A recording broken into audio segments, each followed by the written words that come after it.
Take a look at what happened.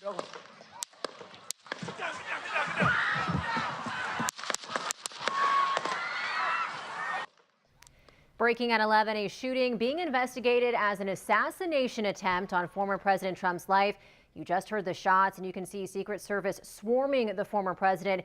He was about 6 minutes into his speech when he reached for the side of his face as popping sounds rang out over the rally in Pennsylvania. The former president says the bullet pierced the upper right part of his ear. Here's video of first responders helping spectators who appear to be injured. Tonight, we're also learning a bystander was killed as well as the shooter. This happening days before the Republican National Convention.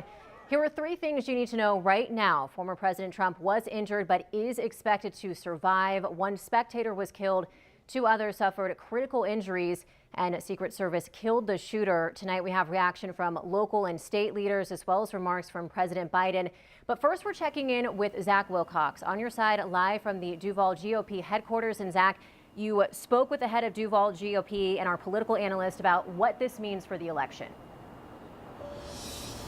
Yeah, Riley, as soon as we found out the news of what had happened, I gave a call to Dean Black, the GOP chairman, who was already on his way here down to the office here on San Jose, met with some of his coworkers here. He's got a plane ticket for early tomorrow morning to go to the National Convention, where he expects the itinerary to change quite a bit, quite drastically over the next couple of days.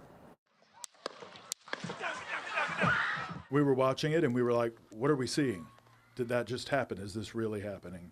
It was shock and horror. Duval GOP Chair Dean Black says watching Donald Trump's speech live with his wife was a reminder that the contentious nature of politics can make his job as a politician a dangerous one.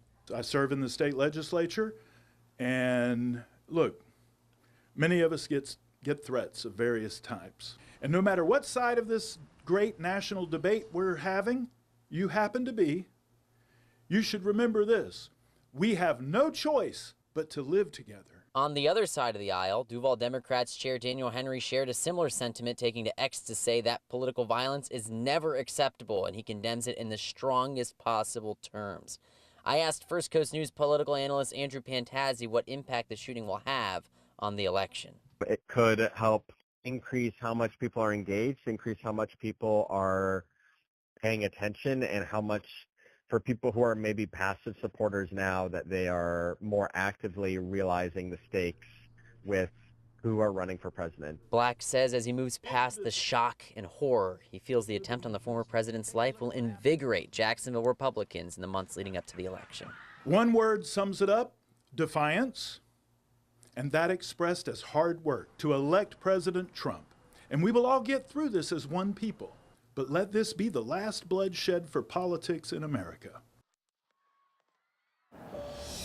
Black has a key role to play at the RNC, where he's a delegate casting a vote. He said he intends to vote for Trump still coming after this, and he mentioned that he will be informing us of any kind of changes that are along the way there when he does get to the RNC, keeping us updated, and he'll mention he'll do a couple of interviews with us as well as the events unfold here over the next couple of days. In San Jose, Zach Wilcox, First Coast News on your side.